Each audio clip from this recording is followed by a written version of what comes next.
अल्हम्दुलिल्लाहि रब्बिल आलमीन वस्सलातु वस्सलामु अला सय्यिदिल अंबियाइ वल मुरसलीन अम्मा बअदु फ़अऊज़ु बिल्लाहि मिनश शैतानिर रजीम बिस्मिल्लाहिर रहमानिर रहीम क़ाल तबारक व तआला फ़िल क़ुरआनिल मजीद वल फ़ुरक़ानिल हमीद सुम्मा लतुस्अलुन्ना यौमइज़िन अनिन नईम सदक़ल्लाहुल अज़ीम व सदक़ रसूलुहुन नबियुल करीम। मजलिस इल्म के आदाब में से है कि जब कोई आलिम दीन बयान करे तो बहुत तवज्जो गौर से उसको समाअत फरमाए। हर किस्म की गैर ज़रूरी एक्टिविटीज़ से हरकत से गुरेज करना लाजिम हो जाता है। आपस में गुफ्तगू करना, मोबाइल पर सेल्फ़ी बनाना, बिला ज़रूरत उठकर आगे आना पीछे जाना, ये सब खिलाफ शरअ और ममनू हो जाता है। वजह उसकी यह है कि आलिम दीन बाद औक़ात कोई मसला बयान कर रहा है, वो जायज़ कह रहा है, हमें अदम तवज्जुही की बिना पर नाजायज़ सुनाई देता है और नाजायज़ जायज़ सुनाई देता है। क्योंकि हम लोग इस फील्ड में काफ़ी अरसे से काम कर रहे हैं, तो कितने लोग ऐसे हैं जो हमारी तरफ गलत बात को मंसूब करके कहते हैं, मुफ्ती साहब आपने वो कहा था ना, तो हमने दूसरे को भी ऐसा कह दिया। फिर मैं कहता हूँ भाई मैंने तो नहीं कहा था, अच्छा हमने ऐसा समझा था। इसलिए थोड़ी सी तवज्जो मैं चाहूँगा कि आप इस तरफ रखें तो इंशाअल्लाह समझने समझाने में आसानी रहेगी। जो बच्चे फारिग हुए हैं उन सबको मैं बहुत मुबारकबाद पेश करता हूँ और उनके जो रूह रवां हैं, उनको संभालने वाले हैं, उनको बनाने वाले हैं अल्लामा शहबाज साहिब दामद बरकातुहुल आलिया, उन्हें भी बहुत मुबारकबाद। और जितने इन बच्चों के मुताल्लिक़ीन यहाँ तशरीफ़ फरमा हैं उन्हें भी मैं बहुत मुबारकबाद पेश करता हूँ कि ये बच्चे इंशाअल्लाह अगर अल्लाह तबारक व तआला का खुसूसी करम इन पर कायम व दायम रहा तो आपके लिए बहुत बड़ा सवाब जारिया बनेंगे। मैंने एक आयत करीमा आपकी खिदमत में जिक्र की है, सूरह तकासुर की है, सुम्मा लतुस्अलुन्ना यौमइज़िन अनिन नईम। अल्लाह ताला इरशाद फरमाता है कि फिर ज़रूर ज़रूर तुमसे नेमतों के बारे में उस दिन सवाल किया जाएगा। तो यौमइज़िन से मुराद है क़यामत का दिन। उस दिन अल्लाह तबारक व तआला मखलूक को जमा करेगा और उनसे नेमतों के बारे में सवाल किया जाएगा। तो आप यहाँ पे अवाम भी तशरीफ़ फरमा है, ख़वास भी हैं, अख़स्सुल ख़वास भी तशरीफ़ फरमा है, क्योंकि जितनी इनकी तारीफ़ और मनाक़िब बयान हुए तो मैं रश कर रहा था इनके ऊपर कि माशाअल्लाह अल्लाह ताला मुझे भी इस राह पे चला दे और ऐसा बना दे कि जो इतनी करामाती सिफ़ात के हामिल थे कि मैं ना पहचान सका इनको अपने दौरान है तालिब इल्मी। लेकिन बहरहाल वो औसाफ बाद में औसाफ हमीदा पैदा होते हैं, बाद औक़ात हम जैसे कोताही नज़र वाला नहीं पहचान पाता। हर एक को अपना इस आयत की रोशनी में एहतिसाब करना चाहिए। सबसे पहले हम अवामी सूरत हाल ले लेते हैं या अवाम को दावत फ़िक्र देते हैं। अल्लाह ताला हमसे बरोज़े क़यामत नेमतों के बारे में क्वेश्चन करेगा। जो अहले इल्म है वो जानते हैं कि यहाँ पर लाम ताकीद बानून ताकीद सकीला इस्तेमाल हुआ है फ़ेल मुज़ारे के ऊपर, लतुस्अलुन्ना, ठीक है ना। तुस्अलूना अगर होता तो इसका माना पोलाइटली था, तुमसे सवाल किया जाएगा। लेकिन जब लाम ताकीद बानून ताकीद सकीला दाखिल हुआ, लतुस्अलुन्ना हो गया, इसका मतलब है जरूर जरूर सवाल किया जाएगा। ये दोहरी ताकीद होती है, डबल ताकीद। कलाम अरब में जब मुतकल्लिम ये समझता है कि सामने वाला मेरी बात को इतनी अहमियत नहीं देगा, इसकी इंपॉर्टेंस को नहीं समझ पाएगा, तो वो अपने कलाम में ज़रा जोर पैदा करने के लिए कुछ हुरूफ का इजाफा करता। अगरचे मेरा रब इसका मोहताज नहीं है, वो इसके बगैर भी कलाम फरमाता तो उसका कलाम यकीनन अहमियत का हामिल था। लेकिन जब खुद अल्लाह तबारक व तआला लाम ताकीद बानून ताकीद सकीला इस्तेमाल फरमाते हुए ज़रूर ज़रूर का लफ्ज़ शामिल करे तो फिर इंसान को सोचना चाहिए कि इसका मतलब है ये बात कोई मामूली नहीं है, नज़रअंदाज करने वाली नहीं है। ये हमें झंझोड़ने वाली है। लिहाजा आवाम को इस बात पे गौर करना चाहिए कि अल्लाह ताला ने हमें जहन दिया है।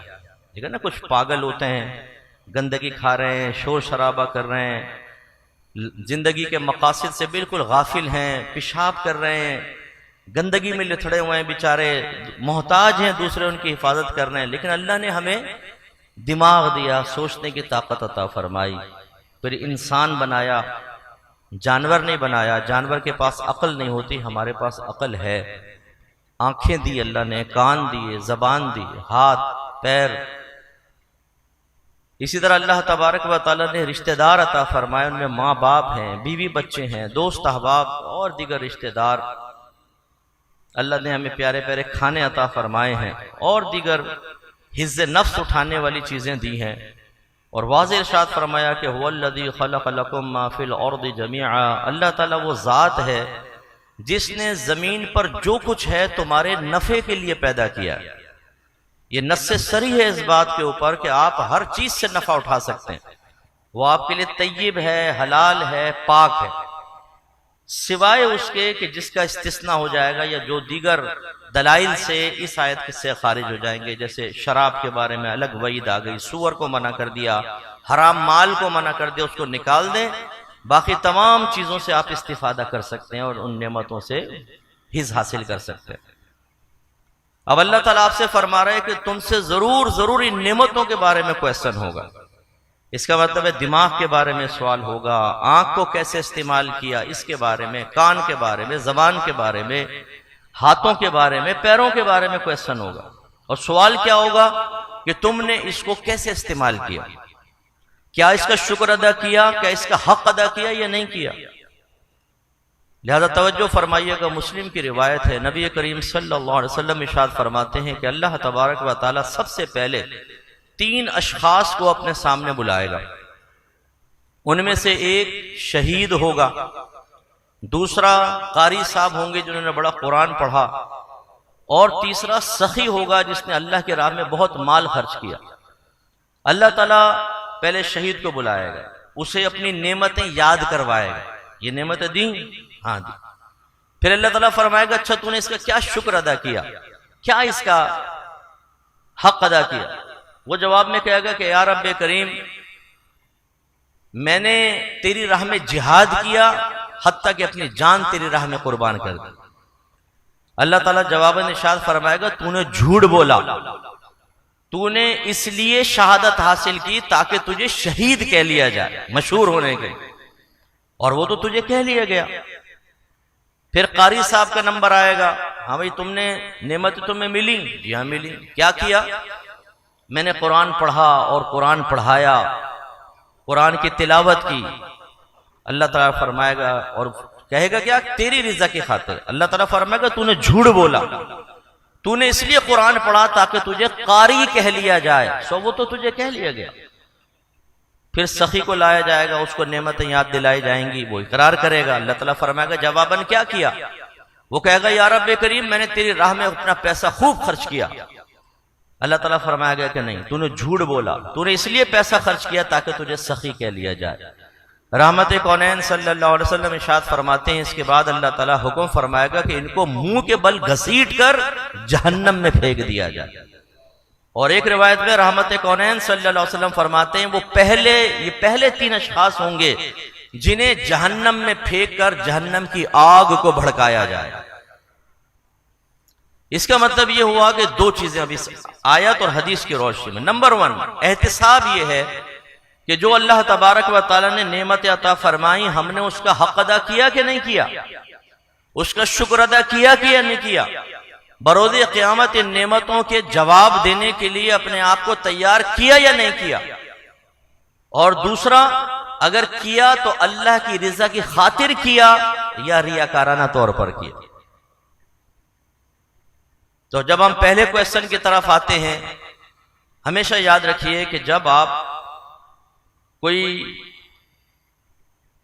कानून पढ़ लेते हैं, लॉज पढ़ लेते हैं, लिमिटेशन शराइत पढ़ लेते हैं, इसके बाद उसके तकाजे के मुताबिक अमल करते हैं, तो फिर अच्छे शहरी कहलाते हैं, अच्छे स्टूडेंट कहलाते हैं।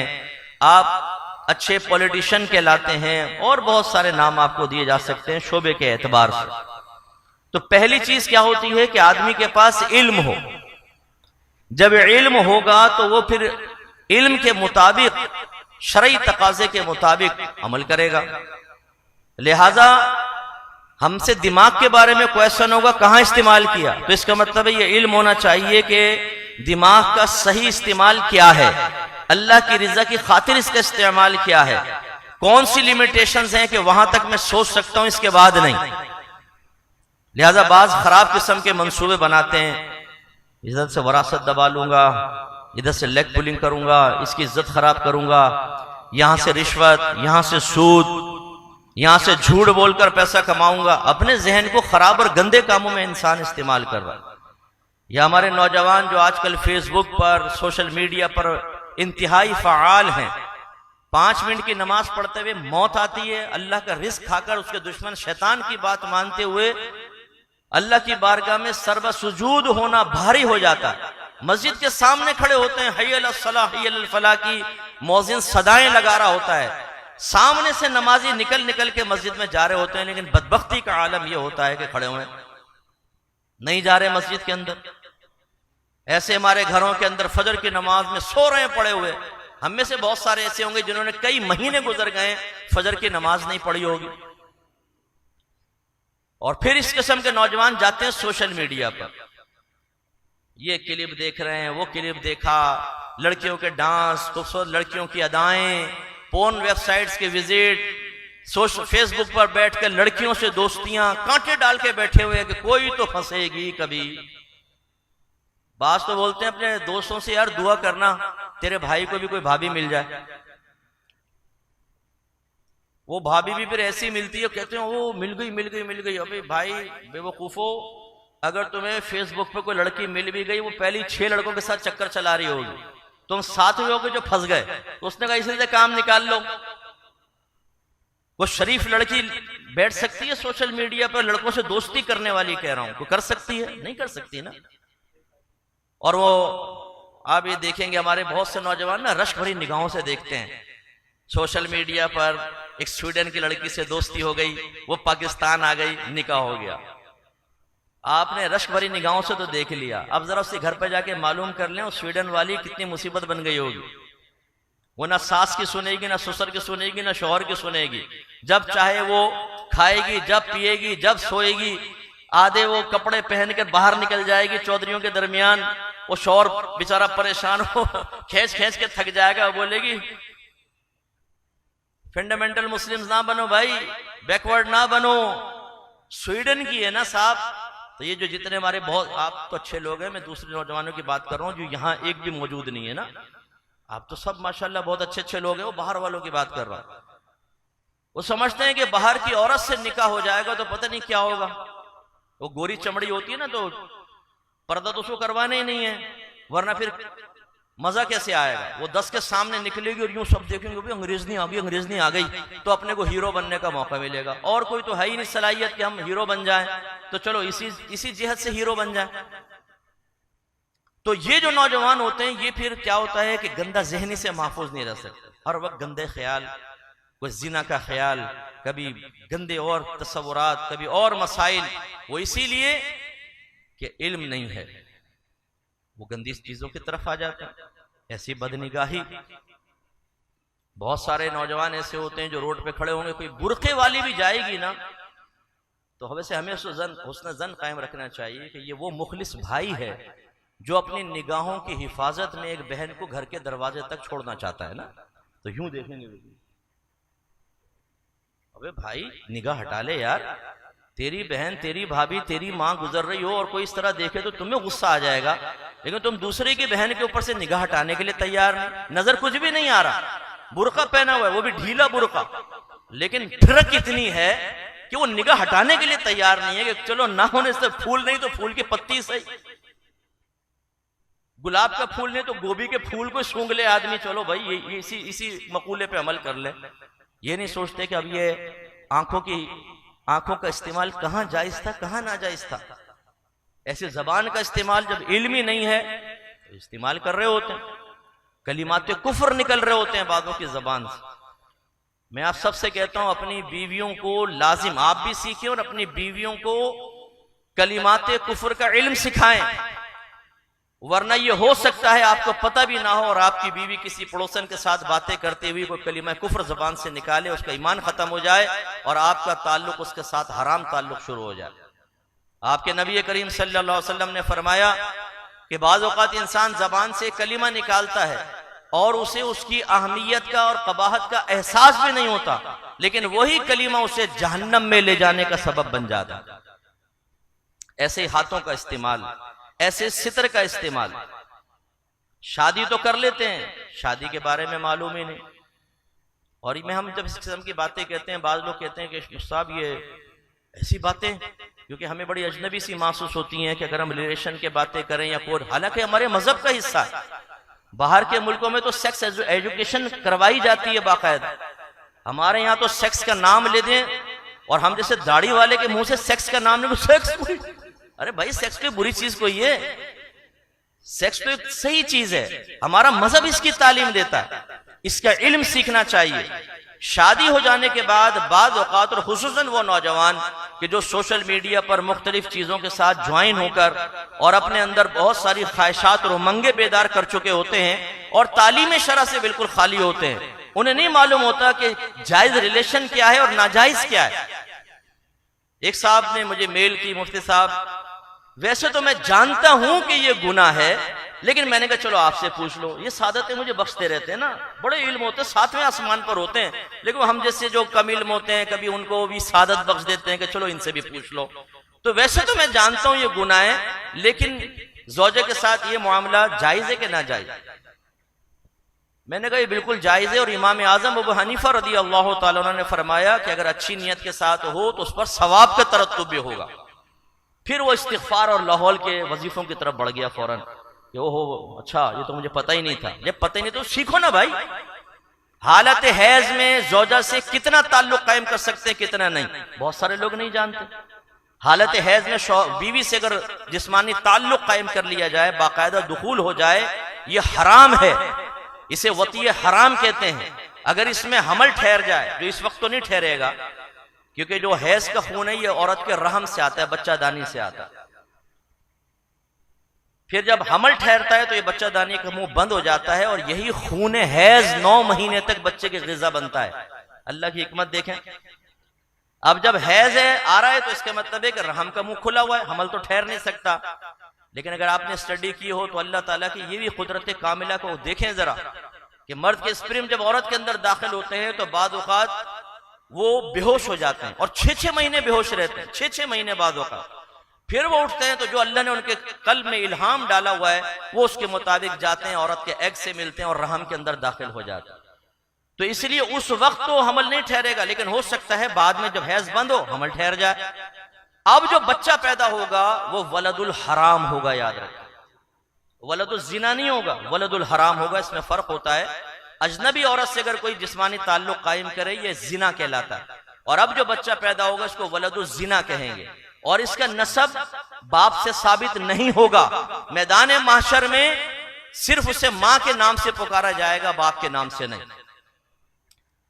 लेकिन अगर ज़ौजा के साथ जिससे जिस्मानी ताल्लुक जायज है उससे जिस्मानी ताल्लुक कायम किया लेकिन हराम तरीके से किया, अब जो बच्चा पैदा होगा उसको वलदुल हराम कहते हैं। इसका नसब तो बाप से साबित होगा, बिल्कुल बरोज़े क़यामत वो इसी बाप के नाम से उठाया जाएगा, लेकिन वलदुल हराम है बहरहाल।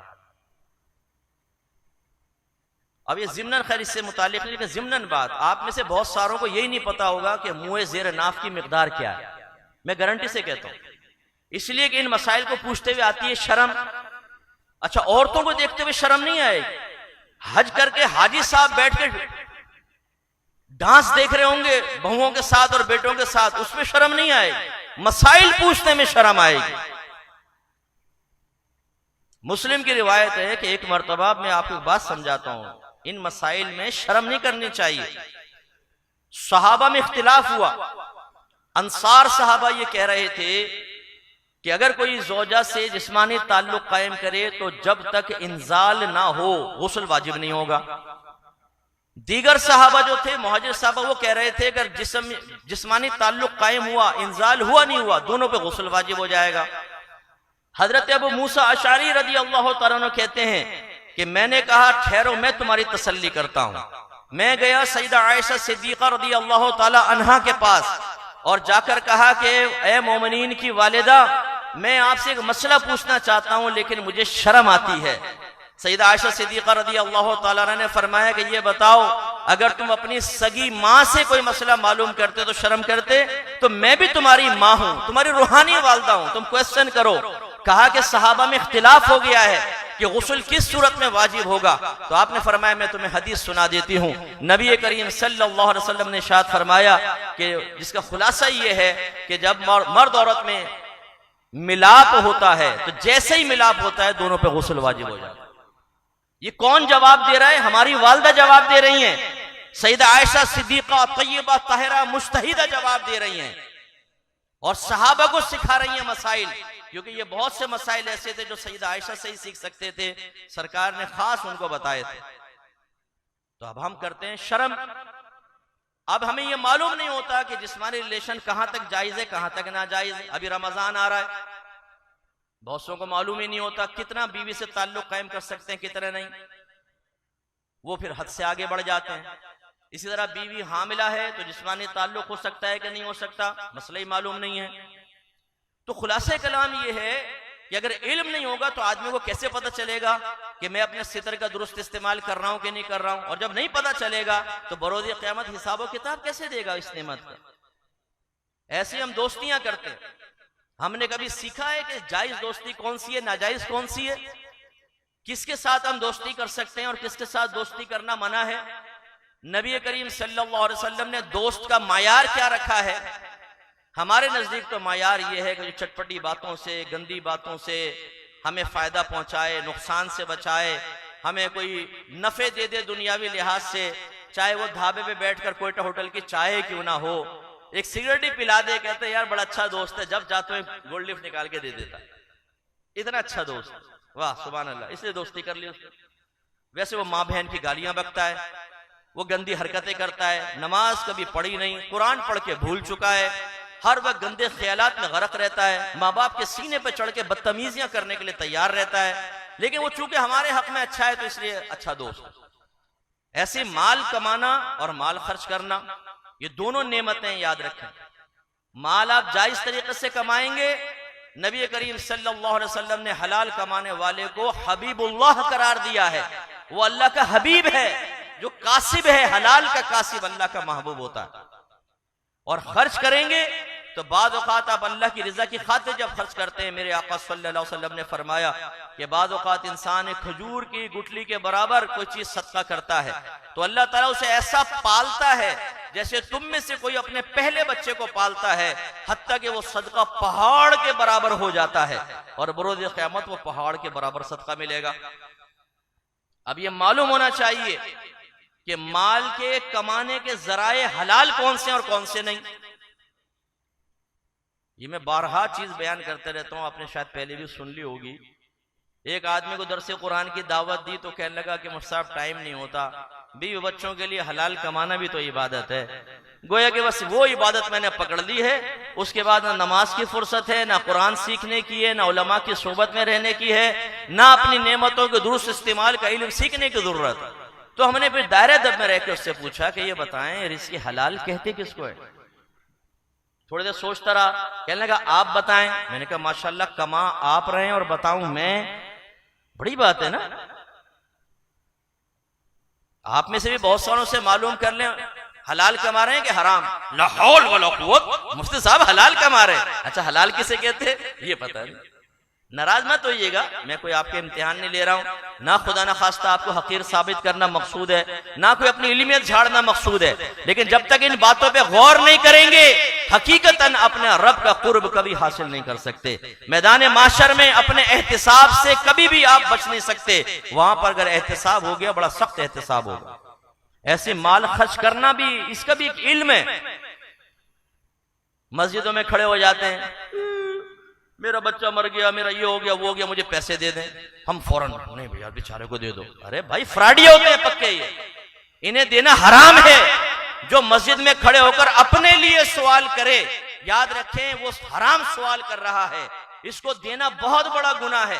फुकाहा ने फरमाया अगर मस्जिद के साइल को 1 रुपया दोगे, 1 दिरहम, तो अब 70 दराहिम और खर्च करो ताकि इस गुनाह का कफारा हो जाए। ये पक्के फ्राडी होते हैं। मैं नया माहौल में आया, दावत इस्लामी के माहौल में, तो एक मिल गया मस्जिद के अंदर, पैंट शर्ट पहनी हुई, अप टू डेट लड़का। मैं आया था हैदराबाद से, यहाँ पे चश्मे का कारोबार करता हूँ। वो मेरा ब्रीफकेस भी छीन के ले गए और जेब काट ली, सब पैसा ऐसा गया। मुझे बड़ा रहम आया, क्योंकि नया नया मैं माहौल में आया था, नेकियों का जज्बा बड़े जोश में था, इल्म की कमी थी। मैंने सारे लड़कों को जमा किया, मैंने कहा निकालो पैसा, भाई की मदद करनी है। किसी से 100-50 लेके बहुत सारे पैसे, और खुश होता रहा दिल के अंदर कि मैंने कितना बड़ा नेक काम किया। उसके बाद 5-6 साल बाद जहां मैं जुमा पढ़ाता हूं, उस मस्जिद में बाहर निकल रहा था तो आवाज आई। मैं हैदराबाद से आया था, चश्मे का कारोबार करता हूं, और ये कहा भाई मानूस की आवाज लग रही है भाई। देखा तो चेहरा भी मानूस था, वही था। मैंने पकड़ लिया उसको, मैंने कहा कम वक्त इंसान, तू मेरी जेबें खाली करवा कर ले गया और मेरे जरिए दूसरों की भी जेबें खाली करवाई तूने। ये फ्रॉड तो तू 6 साल पहले भी कर रहा था। वो पसीने पसीने हो गया। मैंने कहा निकल जाने तेरे टांगे तोड़ दूंगा यहाँ से, आइंदा नजर ना आना। उसके बाद से तो खैर वो मुझे नजर नहीं आया, लेकिन बाज कहाँ आएगा। हम ऐसे लोगों को पैसा दे के सोचते हैं। ये पेशावर फुकरा जो बाजार में मांग रहे हैं, यूं ही हिल रहे होंगे, दे। अबे भाई दे दे, तुम्हें पता है ये शाम तक इंतजार करो जरा, ये दे दे क्या करेगा ये। शाम को ये स्कूटर चलाएगा, वन व्हीलिंग करता हुआ निकलेगा, आप हैरान रह जाएंगे। देखें जरा, जाएं यूट्यूब के ऊपर, लिखें जाली फकीर, और फिर आप देखें कैसे कारनामे करते हैं। ऐसे यूं करेंगे, यूं करेंगे, और हाथ टूटे हुए हैं, यूं 2 मिनट में ऐसे कर लेंगे ना, और फिर एकदम ये सही एकदम करामात। हमें नहीं पता ये क्या फ्रॉड चल रहा है। पैसे दे रहे हैं, हराम है इनको देना। तावनु अलल बिर्रि वत्तक़वा वला तावनु अलल इस्मि वल उद्वान। आपका रब फरमा रहा है भलाई और नेकी के कामों में ताउन करो, बुराई और ज्यादती के काम में ताउन मत करो। बाज और 1.5 होशियार मिल जाते हैं कि मुफ्ती साहब आपको क्या पता, आपकी सोच की गहराई बहुत हल्की सी है। हमने तो साथ में जमीन तक बोरिंग करवाई हुई है, इतनी जबरदस्त सोच और फिक्र है। देखे ना मुफ्ती साहब, वो अल्लाह के लिए मांग रहा, उसकी नियत उसके साथ, हमारी नियत हमारे साथ। अच्छा, अभी कोई आपके वालिद को गंदी माँ बहन की गाली बके और फिर कहे अल्लाह के नाम पर दे दे, फिर दे के बताओ जरा, 2 थप्पड़ लगाएंगे, तेरी ऐसी की तैसी। हम लोग छोटी छोटी बातों पे पूरी जिंदगी रिश्तेदारों से कतई ताल्लुक किए बैठे हैं। क्यों किए बैठे हैं? हालांकि हराम है कतई ताल्लुक करना। छोटी छोटी बातों पर अपने ऊपर आए तो साहब अकले काम करने लग जाएं और कतई ताल्लुक, और अगर अपने ऊपर ना आए, अपनी अकल कहीं काम कर रही हो, तो फिर मुफ्तियान किराम के मशवरे भी इतने से महसूस होते हैं, मुफ्तियान किराम भी इतने से महसूस होते हैं। ये बताओ, अगर एक नौजवान आपके पास आए और कहे कि तुम्हें अल्लाह का वास्ता, तुम्हें खुदा का वास्ता, एक हीरोइन की सिगरेट तो पिला दो, तो आप फौरन निकाल के हीरोइन भर के देंगे उसको, ये ले बेटा पी ले, भाई अल्लाह के लिए मांगी थी। अरे भाई कैसे जायज हो सकता है? एक आ जाए जी खुदा के वास्ते मुझे टीटी दिलवा दो, थोड़े से मोबाइल छीनने, ये वादा करता हूं 25% आपको भी सदका दे दूंगा। करेंगे आप? नहीं करेंगे, इसलिए कि ये हराम है।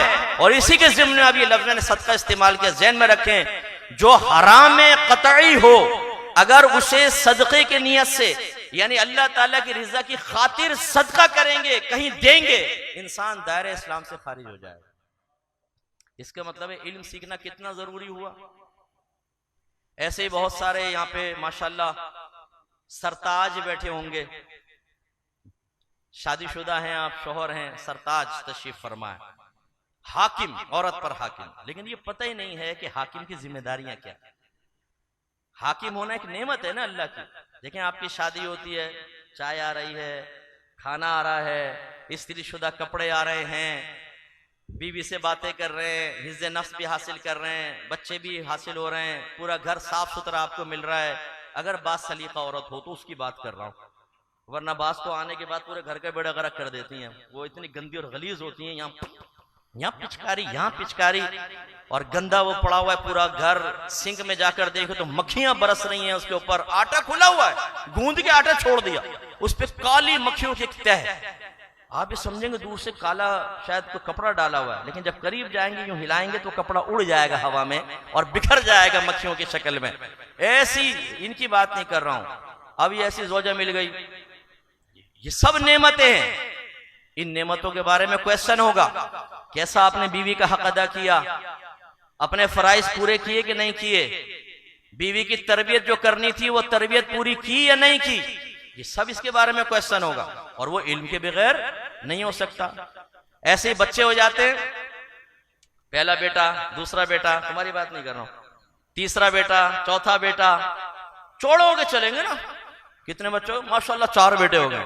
भाई 4 बेटे तो हो गए, बीवी भी आपकी बड़ी वो अवार्ड ले रही है सबसे, 4 बेटों की माँ हो गई। भाई सब पूरा खानदान हैरत से देख रहा, 4 बेटों की माँ हो गई। भाई तुम्हारा क्या कमाल, जिसके यहाँ बेटी पैदा हुई उसमें उस बेचारी का क्या कसूर, और जिसके यहाँ बेटा पैदा हुआ तो औरत का क्या कमाल। लेकिन हमारे यहाँ ये जहालत भी बड़ी रासिख हो गई है कि अगर एक बहू के 3 बेटियां हो गई तो सास उसको इतनी अहमियत नहीं देगी। जिस बहू के 3 बेटे होंगे उसके लिए खुद सास दूध लेकर आएगी ना। भाई वारिस दिए इसने, वारिस। अच्छा, ये वारिस ने कारनामा कौन सा करना है? ये कौन सा वली बन जाएगा, ये आलिम बन जाएगा, फ्राडिया बनेगा? अगर आप तरबियत नहीं करेंगे तो फ्राडिया बनेगा, ना मुल्क के काम आएगा, ना मजहब के काम आएगा। कल आपके लिए दर्द सरी बनेगा, कल आपके सीने पर चढ़ के बदतमीजियां करके आपको एहसास दिलाएगा।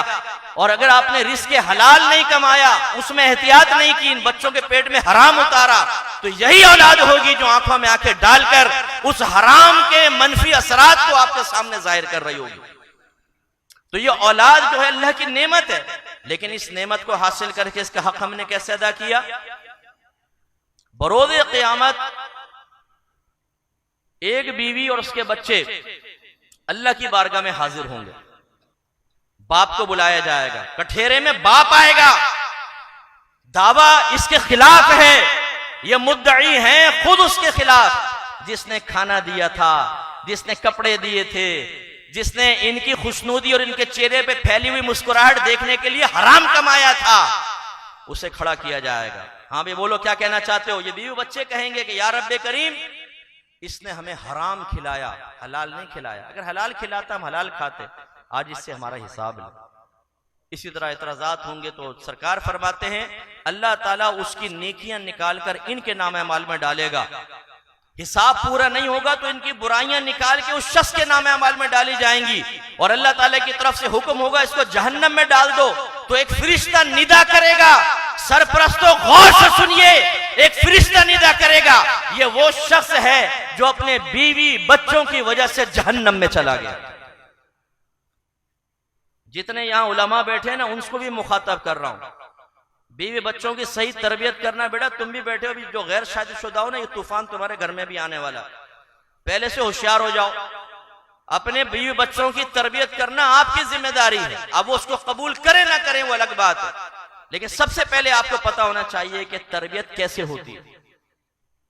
तरबियत का माना क्या होता है? तबलीगु शै इला कमालिही शय्यन फशय्यन, किसी चीज को उसके दर्जा कमाल तक पहुंचाना आहिस्ता आहिस्ता। या वालिद का हाल यह है कि वो बाप बन जाने के बाद बेचारा तरबियत हासिल नहीं किया होता, तो बच्चों की तरबियत कैसे करेगा? माँ बहन की गालियां वो बके, नमाजें वो कज़ा करे, हराम वो कमाए, और बच्चों का जहन बनाए कि बेटा आज हलाल में कुछ नहीं होता, मौलवी मत बनना वरना भूखे मर जाओगे। क्योंकि कब्रिस्तान में जितनी भी लाशें आ रही हैं वो मौलवियों की आ रही हैं, और सब भूख से मरे, सारे के सारे। उनके बीवी बच्चों के जनाजे आ रहे हैं, भूख से तड़प तड़प के मर गए। क्योंकि जो दाढ़ी वाला होता है, जो नेकी पे चल रहा होता है, जो कुरान और हदीस पे अमल करता है, अल्लाह ताला उससे रिस्क को रोक लेता है। और जो शैतानियत करता है, जो फसाद करता है, जो अल्लाह के कानून को तोड़ता है, जो हराम कमाता है, तो अल्लाह की नेमतें उसकी तरफ मुतवज्जे होती हैं, अल्लाह की रहमत उस पर नाजिल होती है। बेटा चाचा भी आ जाता, देखो बेटा हमारी बात मानो, तुम्हारे चाचा ने देखो 4 बंगले बना लिए। चाचा जी ये बंगले कब्र में नहीं जाएंगे, तुम्हें पता चलेगा। आज तुम आके किसी के बच्चे को हराम का रास्ता दिखा रहे हो, कल फरिश्ते तुम्हें जो मार लगाएंगे तुम्हें मालूम होगा। किसी की आखिरत बर्बाद करने का अंजाम क्या होता है तुम्हें पता चलेगा। यहां तुम आके मशवरा देते हो, अगर माँ बाप राजी भी हो जाए कि बच्चे को आलिम बनाए, मुफ्ती बनाए, तुम्हें क्या तकलीफ होती है? तुम घुस जाते हो बीच में। भाई देखो, मौलवी बनाओगे, आज मौलवियों का कहीं गुजारा नहीं है। हाँ, शैतान बन जाओ, शैतानों का गुजारा है। जो नबी का वारिस बने उसका गुजारा नहीं है। आपके नबी इरशाद फरमाते हैं, अल उलमा वरसतुल अंबिया, उलमा नबी के वारिस हैं। वारिस नबी तो ख्वार हो जाएगा, और ये जो शैतान का वारिस बना हुआ ये आबाद हो जाएगा। मैं आप सबसे गुजारिश करता हूं, मेरे भाई के तरीके पे अमल कीजिएगा। मेरा भाई बेअमल आदमी है, नमाज पढ़ता है, लेकिन आप देखेंगे तो मुझ में उसमें जमीन आसमान का फर्क। जो हमने समझाना था समझाया, नहीं मानता तो कोई ठीक है, बालिग के ऊपर जोर तो नहीं हो सकता। लेकिन जब मैं माहौल में आया तो मेरे भाई के दोस्तों ने मेरे भाई को समझाया कि भैया तेरे भाई को क्या हो गया, मौलवी बन रहा है, इसको समझाओ। अभी ये इसकी उम्र नहीं है मौलवी बनने की। मौलवी बनने की उम्र कब है? जब बिल्कुल यूं हो जाओ ना, कौन आया तब मौलवी बनना। जवानी में कोई मौलवी बनते हैं? जब पेट में हाथ नहीं, मुंह में दांत नहीं, तब मौलवी बनते हैं। इनके नजदीक, आपकी बात नहीं कर रहा हूं, इन लोगों के नजदीक। मुझे कहा कि अपने भाई से कहो, अभी तो जवान है, अभी क्या कर रहे है? मेरे भाई ने जवाब दिया, देखो अगर हमें अमल की तौफीक नहीं है ना तो हम किसी को रोकेंगे भी नहीं। ये जवाब मेरे यहां फिट है। अभी तक कितने साल हो गए, लेकिन अच्छा जवाब दिया। खुदारा आप में अगर कोई ऐसा बैठा हो जो दीन के लिबादे में दीन का दुश्मन हो, जो दीमक की तरह अपने दीन को चाट रहा हो और उसको खत्म करना चाहता हो, दीन की इमारत गिराना चाहता हो, गलत मशवरों के साथ अपने बच्चों को रोकने की वजह से, दूसरों को गलत मशवरा देकर उनके बच्चों को रोकने की वजह से आखिरत बर्बाद हो जाएगी। याद रखो, जिसने दीन के खिलाफ, उलमा के खिलाफ कभी भी कोई काम किया वो कभी राहत नहीं पाएगा। आपके नबी ने इरशाद फरमाया, आलिम बनो या इल्म सीखने वाले बनो, या आलिम की सोबत में रहने वाले बनो, या आलिम से मोहब्बत करने वाले बनो। फिर फरमाया, पांचवें मत बनना वरना हलाक हो जाओगे। उलमा का मजाक उड़ाने वाले, उलमा की लेग पुलिंग करने वाले, सोशल मीडिया पे उनके जोक्स बनाने वाले, वो सब के सब हलाक होंगे, आपके नबी ने फरमाया। तो अब ये औलाद की तरबियत अगर नहीं की, अल्लाह ताला बरोज़ क़यामत क्वेश्चन करेगा। आप और मैं भी जरा सोचें, हमने क्या अपनी औलाद की तरबियत की है? ऐसा तो नहीं उन्हें हराम खिला रहे हैं, ऐसा तो नहीं बच्चा पड़ा हुआ सो रहा है, हम फजर में उठा नहीं रहे हैं। अल्लाह ताला फरमाए, वअमुर अहलका बिस्सलाति वस्तबिर अलैहा ला नसअलुका रिज़्क़न नहनु नरज़ुकुक। अपने घर वालों को नमाज का हुक्म दे और खुद भी उस पर साबित कदम रहे। हम तुमसे रिस्क का सवाल नहीं करते, रिस्क तो हम तुम्हें अता फरमाएंगे। तो अपने बीवी बच्चों को की तरबियत करना जरूरी है, और इल्म के बगैर होगा नहीं, और नहीं करेंगे तो बरोज़ क़यामत इस नेमत के बारे में भी क्वेश्चन किया जाएगा। इसलिए मैं आवाम से गुजारिश करता हूं कि आप इल्म सीखें, इल्म के करीब आएं, उलमा के करीब आएं, कोई नुकसान नहीं होगा। अगर आप ये समझते हैं कि दीन के करीब आने से नुकसान होगा तो ये बेवकूफ़ी की बात है। खुदा की कसम, आप दीन के करीब आएं, अल्लाह ताला आपको बड़ी बरकत से नवाजेगा। लेकिन जैसा आना चाहिए वैसा, ये नहीं है कि आप दाढ़ी रखने के बाद और इमामा सर पे सजाने के बाद फिर नमाजें कज़ा करें, गलत दोस्तियां फिर भी कायम रखें, मुंह से गालियां निकल रही हों और एहतियात कुछ भी ना हो, रात के 2:30 बजे अंदर से दरवाजा लगा के बैठ गए जी दोस्तियां करने के लिए। फिर आप गलत काम कर रहे हैं ना। वो तो कोई बगैर दाढ़ी वाला करे या दाढ़ी वाला करे, दोनों नुकसान का बाइस है। सही दीन की तरफ आए, सही दीन को अपने ऊपर नाफिज करें, अल्लाह तबारक व तआला आपको बरकत से नवाजेगा। मेरी अम्मी मरहुमा, अल्लाह ताला उनको जन्नतुल फिरदौस में आला मकाम अता फरमाए, वो बाद वक़्त मुझे कहा करती थी कि अकमल, मैं हैरान होती हूँ इन लोगों को, ये क्यों दीन की तरफ नहीं आते, दुनिया में ख्वार होते हैं। दीन में अल्लाह ने इतनी बरकत रखी है, क्योंकि इतना अल्लाह ने अता फरमाया, मैं आपको बता नहीं सकता। हम तो जराए रोक रोक के थक जाते हैं, हलाल जराए इतने मुतवज्जो होते हैं कि यार ये छोड़ दो, ये छोड़ दो, टाइम ही नहीं होता।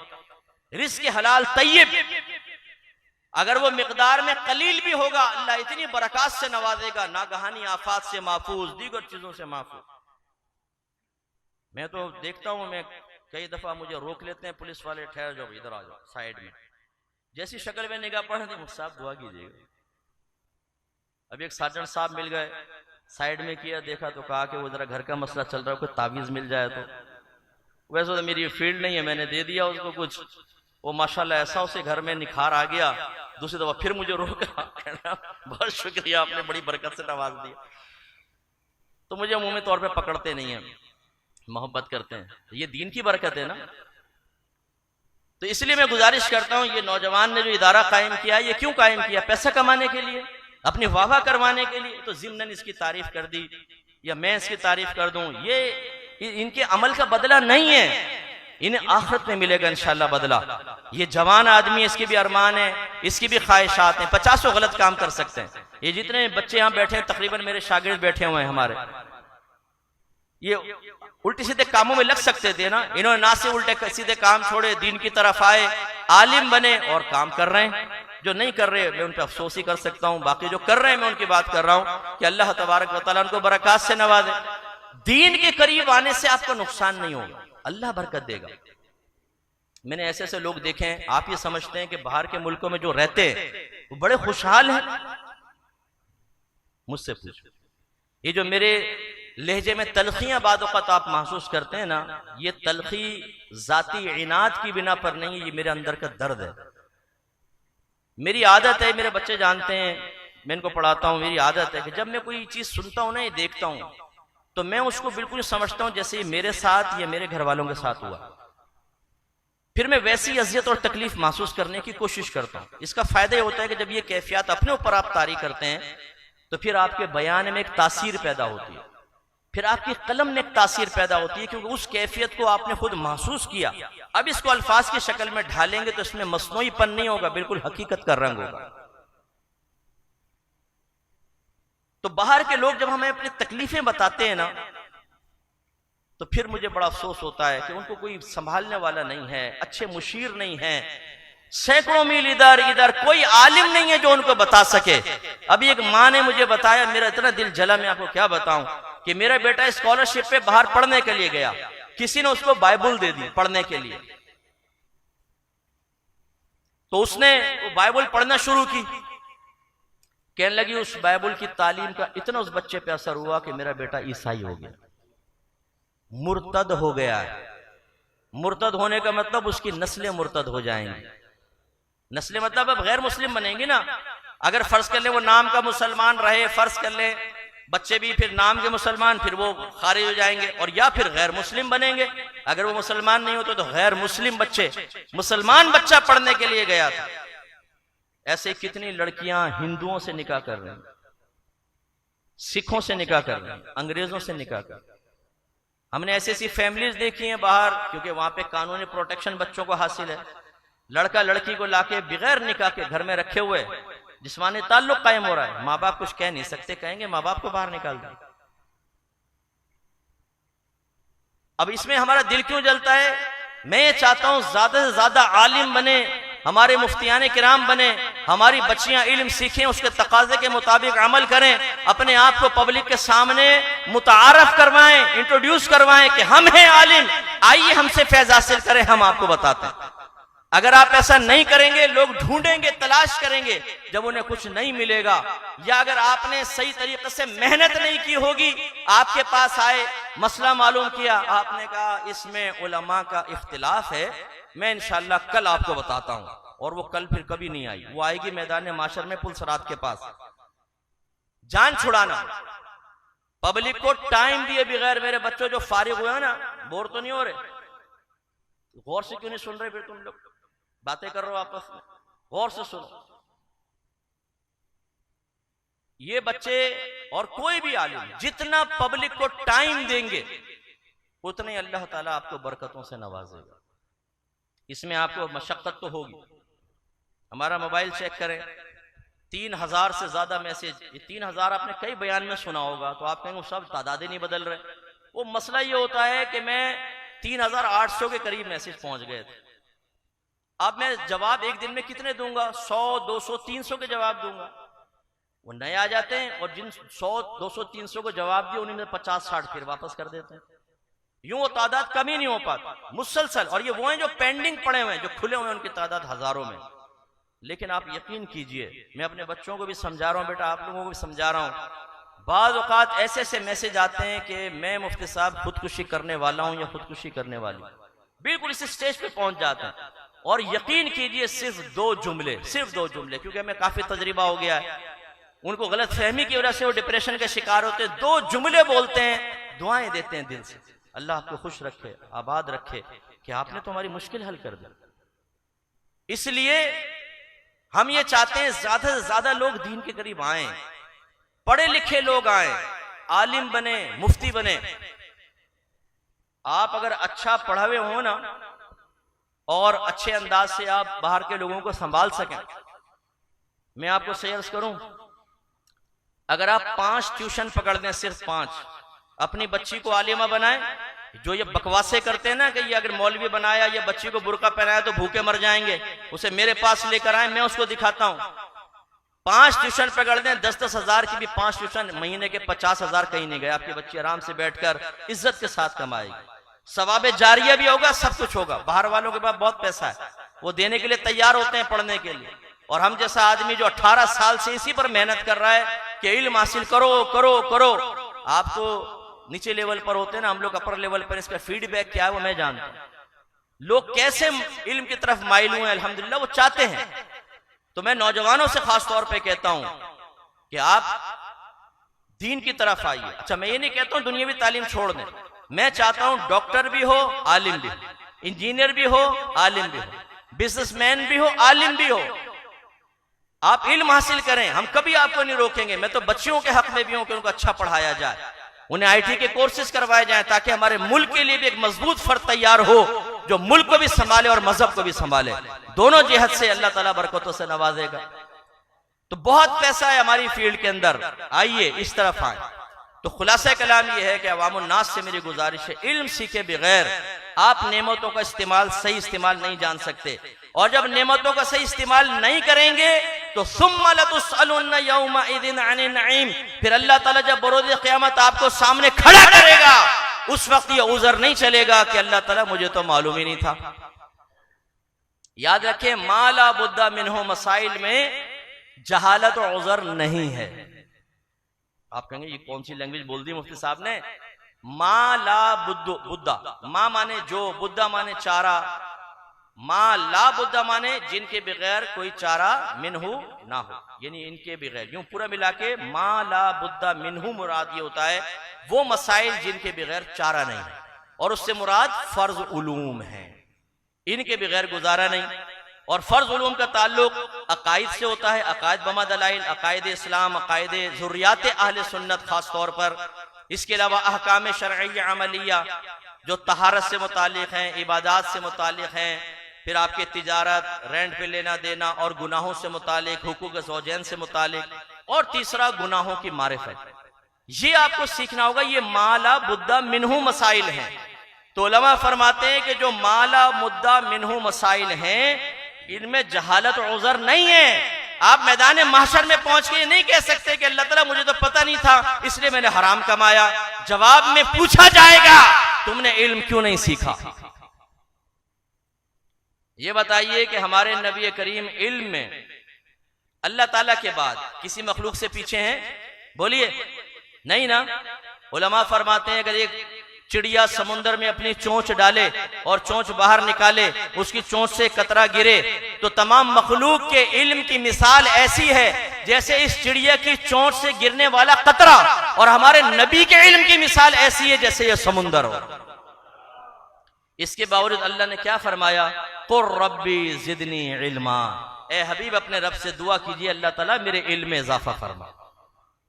बताइए, जिस नबी को अल्लाह ने पहले ही सबसे ज्यादा दिया उसे फरमाया हबीब और इल्म के लिए दुआ करें।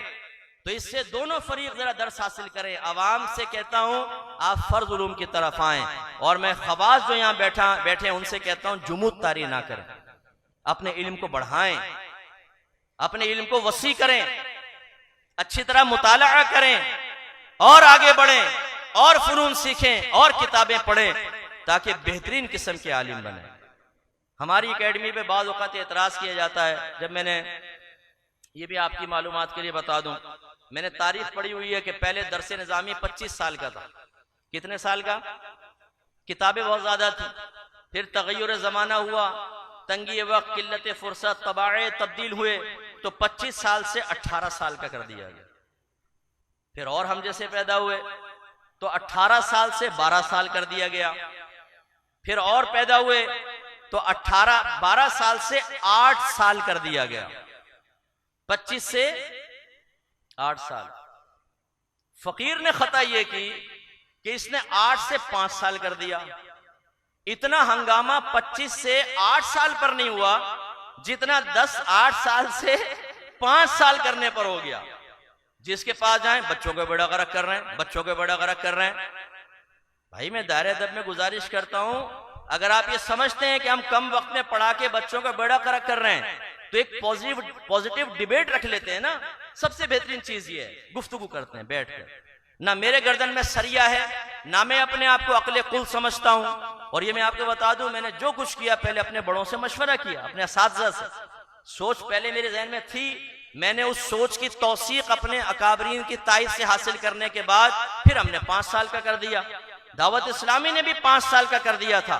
उन्हें भी ये बात समझ में आई कि बिल्कुल सही है, ये तो अब बोर्ड बना है तो मजबूरन फिर 8 साल का किया है बोर्ड की वजह से, वरना वो इस पे बिल्कुल समझ गए थे कि मुफ्ती साहब का फैसला बिल्कुल दुरुस्त है, 5 साल में बेहतरीन आलिम बन सकता है।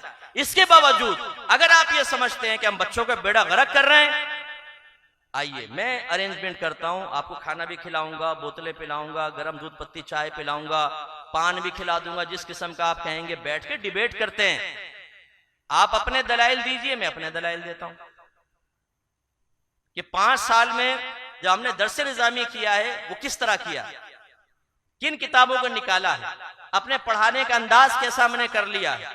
फिर आप अपने दलाइल दीजिए, देखते हैं किसी नतीजे तक पहुंच जाएंगे इंशाअल्लाह। जब तक आप हमसे मिलकर बात नहीं करेंगे ना, आपके जहन में गलत फहमियां पैदा होती रहेंगी। मेरे किसी भी कौल के बारे में, किसी भी फेल के बारे में आप मेरे साथ एक सिटिंग कर ले। मैंने तो ये देखा, हजरत शाह तुराबुल कादरी साहब रहमतुल्लाह अलैह, आप इससे मुतमईन नहीं थे कि हमने 5 साल का ये किया। फिर वो एक शादी में मुझे मिल गए, लड़कों ने कहा कि हजरत बैठे हुए हैं, अगर बात कर लें तो। मैंने कहा ठीक है। मैं पहुंच गया, मैंने सलाम किया, हाथ चूमे। फिर मैंने कहा हुजूर अगर इजाजत देते हो मैं अर्ज करूं, पर मैं हाँ कहें। मैंने कहा सुना है कि आप मुतमईन नहीं है हमारे 5 साल तर्ज तालीम से। फरमाया कि हाँ, हम अमजदिया के अंदर 8 साल में 10 साल में आलिम नहीं बना पा रहे सही तरीके, तुम 5 साल में कैसे बना लोगे भाई। तो मैंने कहा गुजारिश अर्ज करने दें तो मैं कुछ कहूँ। कहा कि हाँ बताएं। फिर मैंने जब पूरा बताया, आप यकीन कीजिए उनके अल्फाज ये थे कि जिस तरीके से आप कह रहे हैं अगर वाकई पढ़ाया जाए, और जिस किस्म के स्टूडेंट्स आप कह रहे हैं अगर वो सामने बैठे हों तो बिल्कुल ठीक है। और फिर शाह साहब हमारी एकेडमी की तकरीर में आए हैं और आपने भरपूर हमारी तायद की यादगार तकरीर मौजूद है, चाहें तो वो ले लीजिएगा। उन्होंने तो बल्कि साबित किया कि बाज दारुल उलूम के बच्चे देगों पे देगे चढ़ कर जाते हैं और पढ़ते नहीं है, और आपके 5 साल के अंदर बच्चा बेहतरीन आलिम बनता है, बेहतरीन पढ़ता है वो। तो खुलासा कलाम ये है कि ये आप मत सोचिएगा जी 5 साल में कैसे आलिम बनाएंगे। अब अपनी गाड़ी लेकर जाएं एक मैकेनिक के पास, कितने दिन में ठीक हो जाएगी? 15 दिन लगेंगे। दूसरे के पास लेके जाएं, कितने दिन में ठीक हो जाएगी? वो कहेगा भाई 3 दिन में, 15 दिन खामखा पैसे बना रहा है तो उससे 3 दिन में काम कर दूंगा। किसको देंगे? एक वकील के पास गए, भाई केस लड़ना है, कितने अरसे में केस सॉल्व होगा? उसने कहा कि भाई आजकल जो चल रहा है ना अदालत के अंदर, कम से कम 10 साल तो सोच कर आओ। दूसरे के पास गए, उसने कहा फिक्र मत करो, 1 साल में केस यूं खत्म करवा दूंगा। किससे केस लड़वाएंगे? एक डॉक्टर के पास गए, हुजूर कब तक दवा खानी है? उसने कहा 6 महीने तक कम से कम दवा खानी पड़ेगी। दूसरे के पास गए, उसने कहा, किसने कहा 6 महीने? मेरी दवा सिर्फ 15 दिन खाएं इंशाल्लाह। यूं किसकी दवा खाएंगे? ये लोग बेड़ा गर्क नहीं कर रहे, बेड़ा गर्क सिर्फ मुफ्ती साहब कर रहे हैं, हम कर रहे हैं। अरे भाई तो आके बैठो ना, गीबतें करना, चुगलियां करना, बदगुमानियां पैदा करना, दूसरों को बदजन करना, ये कौन सा नेकी का काम है मुझे बताए? सुम्मा लतुसल्लुन्ना यौमइज़िन अनिन नईम। ये जबान का जो आप गलत इस्तेमाल कर रहे हैं ना, जो कल्बी गीबत में मुब्तला होकर कल्ब का गलत इस्तेमाल कर रहे हैं, कल हो सकता है मैदान माशर में आपको बरसों रुलाए। आप आइए बैठे, हम किसी गार में तो नहीं बैठे हुए ना, बैठते हैं डिबेट कर लेते हैं। जो बड़ी बड़ी किताबें पढ़ाते हैं, इलाहियात पढ़ा रहे हैं, आप मंतिक की बड़ी बड़ी किताबें पढ़ा रहे हैं, इधर बहुत सारे उलमा बैठे हैं। मैं आपसे पूछता हूं, ये बताएं कितने तालिब इल्म ऐसे हैं कि पूरी मंतिक की बड़ी बड़ी किताबें पढ़ने के बाद उनके आभास को यहां रखने में कामयाब हो जाते हैं। मैंने आम दारुल में पढ़ा है, मैं जामे निजामिया का फारिग शुदा हूं ना। मेरे असातिज़ा बड़े बड़े उस्ताद मोहतरम थे हमारी जो क्लास थी पूरी, मैं जानता हूं ना उसको, वो सुनते थे यूं निकल जाता था ऊपर से। अब आप बस दिल को खुश करते रहे। हमने इलाहियात भी पढ़ा दी, हमने अदब भी पढ़ा दिया, हमने मंतिक फलसफे पढ़ा दिया। भाई पढ़ा दिया, बताओ बच्चों के जहन में है क्या? उन्होंने कितना महफूज किया है ये भी तो देखे ना आप। क्लास में कोई एक दो बच्चे होंगे जो बहुत ज़हीन है, दिलचस्पी रखते हैं, वो कर लेंगे, बाकी अक्सर क्लास ऐसी रहती है। अब आप बताइए, मेरे पास 5 साल एक बच्चा पढ़े, मैं वो मज़ामीन जिसको मैं समझता हूं कि उनकी बड़ी अभास अब गैर जरूरी है, यहाँ उलमा बैठे हुए हैं, बाद औक़ात वो अभास पूरी जिंदगी आपके सामने नहीं आएंगी, पूरी जिंदगी। बस या तो आप पढ़ाएंगे तो आएंगी, वरना नहीं आएंगी। हत्ता कि मैं अक्सर समझाता हूं, आप अजवफ पढ़ते हैं, सर्फ के अंदर अजवफ के कानून 16, 17, 18 कानून पढ़ते हैं, लेकिन इस्तेमाल कितने होंगे? 2 या 3 पूरी जिंदगी। बात तो आपने कवानीन ऐसे पढ़े होंगे पूरी जिंदगी उनका सीगा आपके सामने नहीं आएगा, मैं गारंटी देता हूं। हमने चीज को डीपली समझा है, हम लकीर के फकीर नहीं बनेंगे। हमने ये देखा कि शहर के नौजवान को अगर आपको एकेडमी तक लाना है, इदारे तक लाना है, इस पढ़े लिखे नौजवान को तैयार करके एक मुआशरे में बड़े इनकलाब की बुनियाद रखनी है, तो आपको अपने सिलेबस पर नजर सानी करनी होगी। ये नहीं चल सकता कि आप एक शहरी बच्चा जो जॉब भी कर रहा है उसको बिठा के कहें दरबे दरबे दरबे गर्दान याद कर ली, लाओ ये 15 जो मसादिर इस पे चढ़ा के लेकर आओ, जाओ सरफे सगीर कबीर। वो सारा दिन अपने काम पे बैठा हुआ नतीजा निकलेगा आखिर में का फर्राई फिर फरारन फारुन फुर्राई फिर फरारन फदा का मफरूरुन गया गायब। यही होगा नतीजा। कितने बच्चे ऐसे, एक बड़ी शख्सियत का बेटा मेरे पास आया, मैं नाम नहीं लेता हूं, वो कहने लगा 3 साल हो गए मैं दरसनामे शुरू करता हूं, मुश्किल लगता है छोड़ देता हूं। कभी उस्ताद ही मेरे हाथ चूम के अपनी गद्दियां दे रहा होता है बैठने के लिए, तो मैं नहीं पढ़ पाता हूं। अब मैं आपके पास आया, आप पढ़ा दें। मैंने कहा बेटा पढ़ा तो दूंगा, लेकिन ये समझ लो कि शहजादा साहब बनकर आए ना, साहबजादा साहब, तो फिर यहां वो नहीं चलेगी साहबजादागिरी। तालिब इल्म की हैसियत से आओगे, वक्त पर आना होगा, नागे करोगे, सबक याद नहीं करोगे, कमरे से बाहर निकाल दूंगा, खड़ा कर दूंगा बाहर सब तालिब इल्मों के सामने। पढ़ना है तो आओ, वरना जाओ। पहले तो सोचा उसने कि यार ये तो बड़ा खतरनाक सूरत हाल है, ये किस खर दिमाग से पाला पड़ गया। लेकिन उसने सोचा भाई इसमें फायदा है, कहने ठीक है मैं पढ़ूंगा। माशाल्लाह पढ़ना शुरू किया। आप यकीन कीजिए 3 महीने मेरे पास पढ़ा। उसने कहा मुफ्ती साहब 3 महीने में मैंने इतना सीख लिया है जो 3 साल में भी नहीं सीख सका हूं। आप हमारा टीचिंग मेथड देखें, आप हमारा समझाने का अंदाज देखें, इसमें बहुत फर्क होता है, जमीन आसमान का फर्क। अगर आपको समझ नहीं हो तो यूं समझ लें, आप मेरा प्रोग्राम अहकाम शरीयत देखें, मैं फिक़ही मसाइल समझा रहा हूं ना, अगर पब्लिक को समझ में ना आए तो 18 साल से ये प्रोग्राम ना चल रहा हो, 19वां साल लग चुका है। मेरा नाम Guinness book of world record में आराम से आ सकता है, लेकिन मेरी कोई ख्वाहिश नहीं है कि मैं वहां तक रीच करूं और अपने आप को साबित करूं। कोई प्रोग्राम 18 साल तक पूरे वर्ल्ड में नहीं चला होगा, और वो भी दाढ़ी वाला, वो भी इमामे वाला, कोई खूबसूरत लड़की भी नहीं। 6 महीने खूबसूरत तरीन लड़की को बिठा दे, लोग कहेंगे हम बोर हो गए, नई को लेकर आओ। लेकिन दाढ़ी वाला ये लड़की नहीं लड़का, और लड़का नहीं मर्द, और अब तो उधेड़ उम्र का, और 18 साल हो गए, 19वां साल चल रहा है, और फिक्र जैसा खुश्क तरीन मजमून, और समझा किसको रहा है? अवाम को। आप इसी से अंदाजा कर लें। अल्लाह ताला मुझे उज्बो खुद पसंदी से बचाए। और फिर आप देखें बहुत सारे उलमा टीवी पे काम कर रहे होते हैं, वो भी मसाइल बयान करते हैं, लेकिन वो समझ में बाद औक़ात नहीं आते, या तो उनकी फील्ड नहीं होती या बाद औक़ात समझाना नहीं आता। फर्क होता है, ये मैं आपको समझा रहा हूँ। उस्ताद में फर्क होता है, टीचिंग मेथड में फर्क होता है, सिलेबस के इंतिखाब में फर्क होता है। हम लोगों ने बहुत सोच समझ के सब चीजें मुज्तमिअ की हैं। और अभी तो इससे हटकर जो है ना, एक शेर पढ़ते हैं, इब्तिदाए इश्क कहर होता है क्या, आगे आगे देखिए होता है क्या। अभी तो इब्तिदा है। अल्हम्दुलिल्लाह हमने अपनी बड़ी एकेडमी की जगह ले ली है। अल्लाह ने बड़ी इज्जत और खुददारी से मुझे ये जगह दिलवाई है, वरना सेठों के तलबे चाटता तो बहुत पहले मिल जाता, लेकिन फिर वही हो जाता। वो शेख सादी साहब रहमतुल्लाह ने लिखा है हिकायत, एक पीर साहब थे, अपने मुरीदीन के साथ जा रहे थे, तो कुछ शाही कुत्ते थे जिनके घरों में गर्दनों में कीमती पट्टे और जंजीरें थी। तो जो आवारागर्द कुत्ते थे ना, उनको देख के भौंकने लगे। तो मुरीदीन ने कहा कि हुजूर ये आवारा गर्द कुत्ते इनको देख के क्यों भौंक रहे हैं? तो हजरत ने समझाने के लिए फरमाया इसलिए भौंक रहे हैं और कह रहे हैं कि अगर हमारी तरह रूखी सूखी पे गुजारा करते ना तो जंजीरों में ना जकड़े जाते।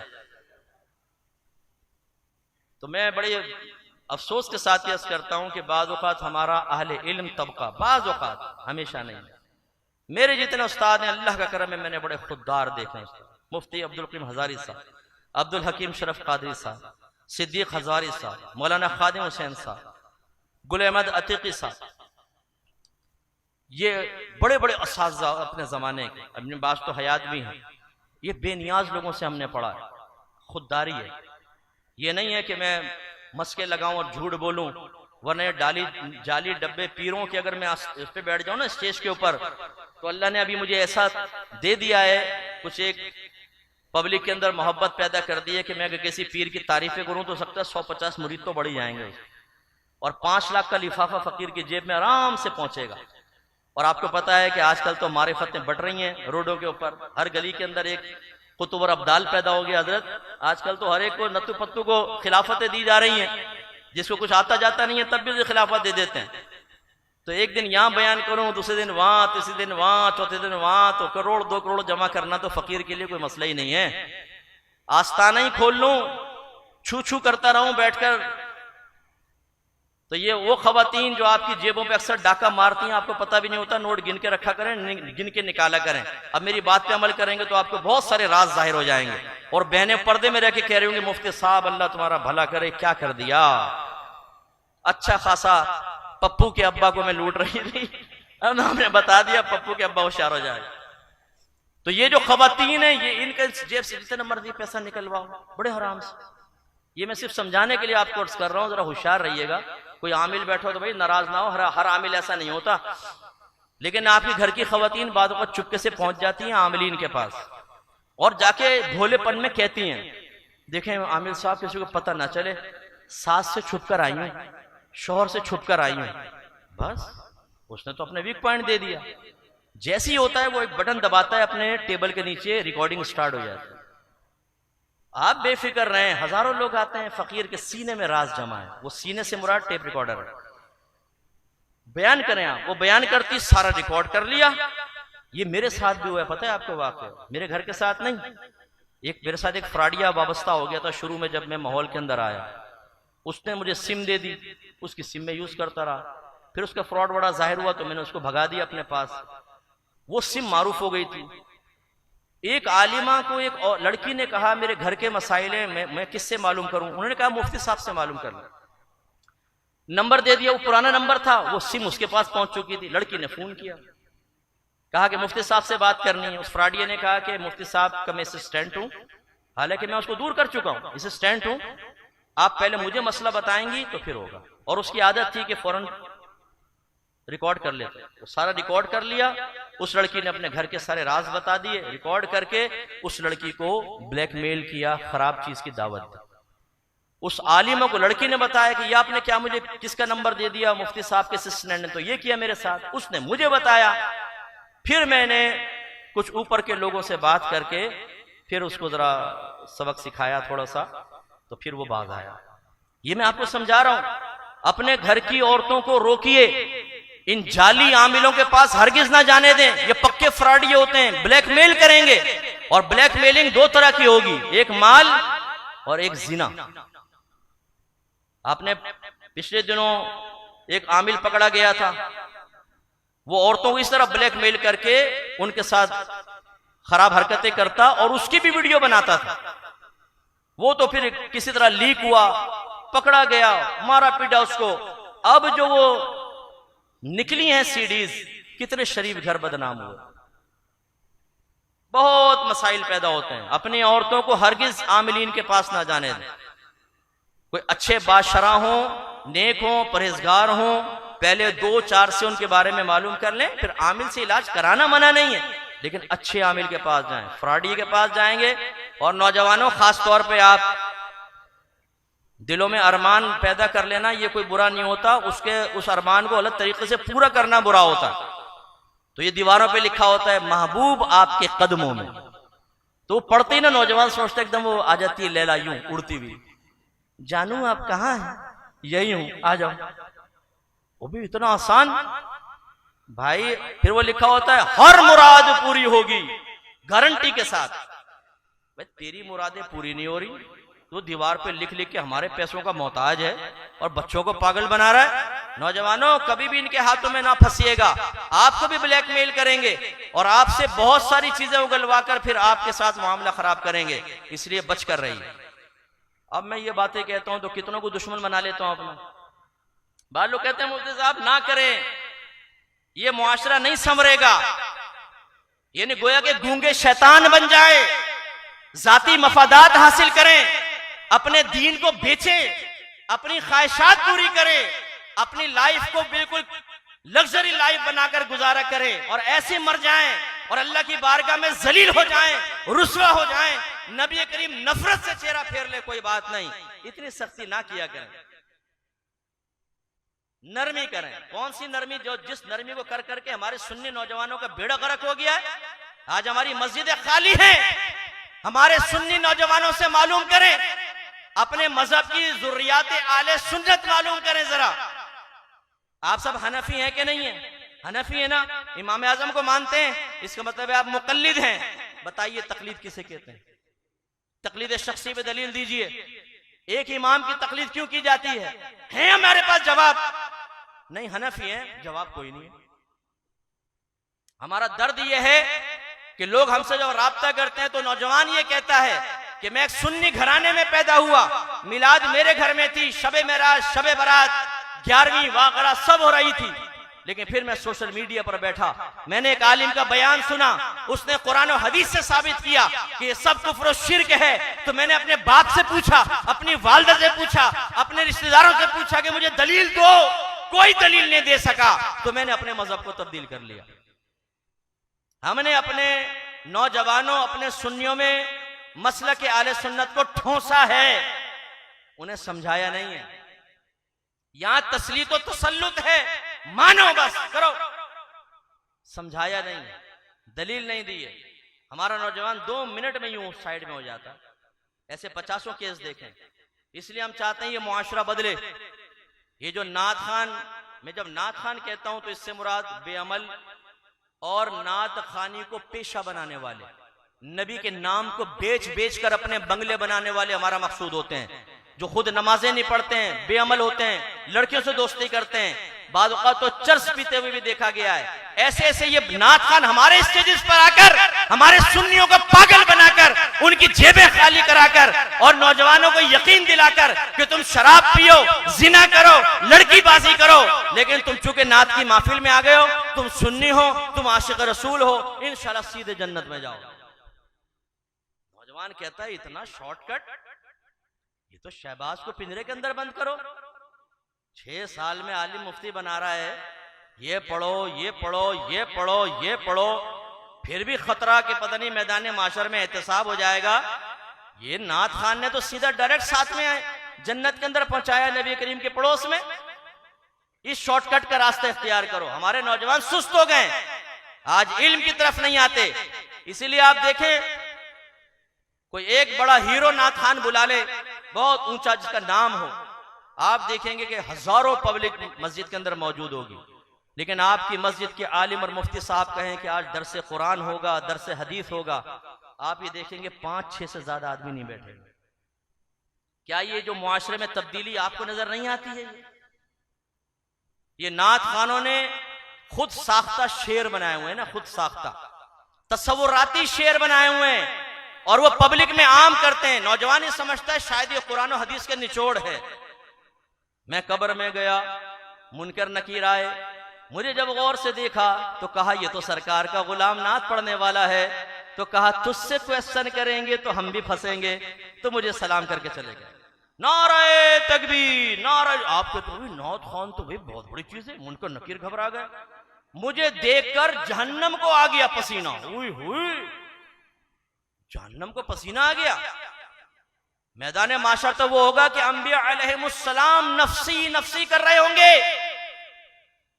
ये शेर लिखकर या शेर पढ़कर कहता है मुझे देखकर जहन्नम को पसीना आ गया। अरे भाई, जब आप ये बयान करेंगे कि मैं सुन्नी हूं हमें देख के तो जहन्नम को भी पसीना आएगा। कोई नौजवान नमाज पढ़ेगा, वो रोजा रखेगा, वो गुनाह से बचेगा, वो कहेगा मैं तो सुन्नी हूं, और वो सुन्नी तो सीधा जन्नत में जाएगा। मैदान माशर में नात खानों की शान देखने वाली होगी। एक तरफ से सरकार बुलाएंगे, दूसरी तरफ से सिद्दीक अकबर, एक तरफ उमर सीने से लगाएंगे, दूसरी तरफ अली, तीसरी तरफ उस्मान सीने से लगा के जाम पिलाएंगे। बोल दो सुभान अल्लाह। आपने कहा यार इतनी शान होती है। मैं आप सबको सोच देकर जा रहा हूं, जब भी ये नात खान नात के बारे में, नात खानी के बारे में कोई ऐसा शेर पढ़े दरजात की बुलंदी का, आप बाद में साइड में ले जाइएगा, कहेगा साबित करिए कहां है कुरान और हदीस। फिर आप देखेंगे कि चेहरों पे उड़ती हुई हवाइयां देखें, पागल बनाया हुआ कौम को। कोई नात खान आपने देखा है कभी? हमारा आलिम तो ये कह देगा बेटा नात खानियों में बैठे अच्छा है, लेकिन किसी नात खान को देखा उसने कहा हो दरस कुरान में आइए, दरस हदीस में आइए, आप आलिम बन जाइए? नहीं। एक नात खान फौत हो गया, बहरहाल अल्लाह, अगर मुसलमान फौत हुआ है तो अल्लाह उसको जन्नतुल फिरदौस में जगह अता फरमाए। मैंने उसको कहा एक दफा कि तुम अपने बेटों को, एक आध बेटे को आलिम बना दो। आप यकीन कीजिए लाहौल वाला भाई, मैंने कहा मैंने गाली बकी है कि भाई तुझे यार, यानी आलिम बनाने पे लाहौल वाला को ये हाल है। आप समझते हैं ये मसलक से मुखलिस है? कभी भी नहीं। कभी भी मसलक पे बुरा वक्त आएगा ना तो ये मुफ्ती साहब खड़े होंगे, इनको धक्का देके कहेंगे शहादत मुबारक। नात खान गायब होगा, क्योंकि उसको 3 नात खानियों में शिरकत करनी है, इश्क आम करना है। लेकिन इश्क आम भी मुक़य्यद होता है, जितना भारी लिफाफा उतना इश्क ज्यादा आम। एक शेर पढ़ेंगे, चौधरी साहब फड़क गए, अच्छा फर्ज कर लें इसको पटा लिया अपने साथ। ये मैंने अपने आंखों से देखे हैं मनाजिर यूके के अंदर। नात खान नात पड़ेगा नहीं, पहले ये खड़ा हो जाएगा ना, डॉलर, एक डॉलर यूं। अच्छा तय क्या है, बाद में सारे वापस कर दियो। मुझे पता है, वल्लाह मैं अर्ज कर रहा हूं, ये चला कि एक आदमी का। अब जब एक को देखते हैं तो हमारे यहाँ बिल्कुल ऐसे ही होता है जैसे आप सब पेशाब दबा के बैठे हो ना, लेकिन एक हिम्मत करके उड़ जाए तो दूसरा अंदर से नफ्स कहता है तू पागले बैठा हुआ तो देख उसने हिम्मत करी, तू भी उठ। एक जाएगा, फिर दूसरा, फिर तीसरा, बे सब बैठे हुए थे, तुम सबको साथ ही पेशाब लग गया। वो बस ये होता है कि एक ने पैसा दिया नहीं, 4, 5, 6 खड़े हो जाएंगे ना, फिर वो सब दुकानदारी स्टार्ट हो गई। एक एक शेर को बार बार पढ़ेंगे, बार बार। चौधरी साहब 2 शेर आपके लिए, आपकी ख्वाहिश पर, 2 शेर तुम्हारी फरमाइश पर, 2 शेर हजरत की फरमाइश पर। एक नात खान ने अपनी मुझे बात बताई, मैं बयान खत्म कर रहा हूं। क्या लगा, मैं चला गया महफिल में, वहां एक पीर साहब बैठे हुए थे। मैंने शेर पढ़े, 2-4 इशारे पीर साहब की तरफ किए, पीर साहब का हाथ गया जेब में, दबा के जबरदस्त, बहुत कमाया मैं। फिर कहने लगा कि वो मैं हज पर जाना था मुझे, पीर साहब ने भी हज पे जाना था। मैंने सोचा चलो साथ ही चले जाएंगे, लेकिन वो जा नहीं सके, पीर साहब रुक गए, तो मैं चला गया हज पर। वापस आया, उसी जगह नात खानी हुई। मैंने कहा चलो आज भी पीर साहब होंगे, थोड़े 2-4 इशारे होंगे तो अच्छा मिल जाएगा। लेकिन मैं वहां पहुंचा तो वो पीर साहब थे ही नहीं। अच्छा जी ठीक, कोई बात नहीं, तो वो पीर साहब थे ही नहीं। कहने लगे यार मैंने सोचा, अब मुझे बता रहे थे, कहने लगे मैंने सोचा कि अब पीर साहब होते तो बड़ा मसला, बड़ा मजा आ जाता, कमाई अच्छी हो जाती। कहने लगे एकदम मेरे जहन में आइडिया आया। मैंने उनके एक मुरीद खड़ा था, उससे कहा कि पीर साहब को मुबारकबाद दीजिएगा, माशाल्लाह हमने साथ ही तवाफ किया था और सरकार के रोजे पे साथ ही हाजिरी हुई थी। मुरीद की आंखें एकदम फटी कि यार पीर साहब तो गए नहीं, ये कैसे? वो भागा, उसने जाकर कहा पीर साहब वो तो ऐसा नात खान ऐसा कह रहा है, आपको मदीने में देखा, मक्के में देखा। वो पीर साहब ने छलांग लगाई, छत तक गए एकदम। वो बसें तैयार करो, 5-6 बसें ले आए ना, आके बैठे हो। उसने कहा इतना मुझे पैसा दिया कुछ हद नहीं। फिर आखिर में जब मैं चलने लगा तो पीर साहब करीब आए और आगे कहने लगे आखिर तुमने फकीर का राज फाश कर ही दिया ना।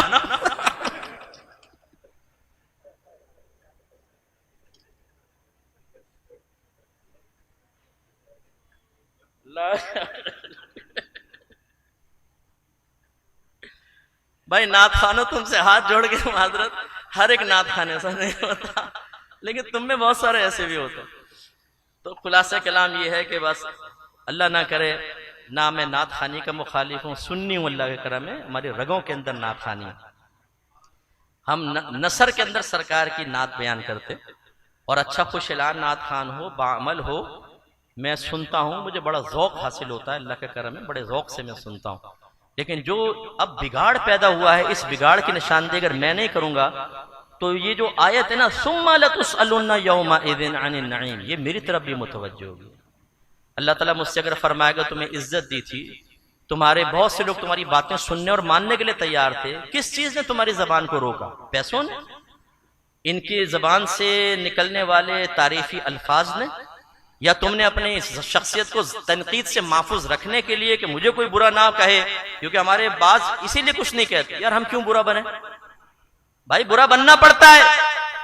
हर नबी दुनिया में तशरीफ लाए, उन्होंने इस बात की परवाह नहीं की कि कौम हमें क्या कहेगी, उन्होंने उस बात की परवाह की कि अल्लाह ताला का पैगाम पहुंचाना है और कैसे पहुंचाना है।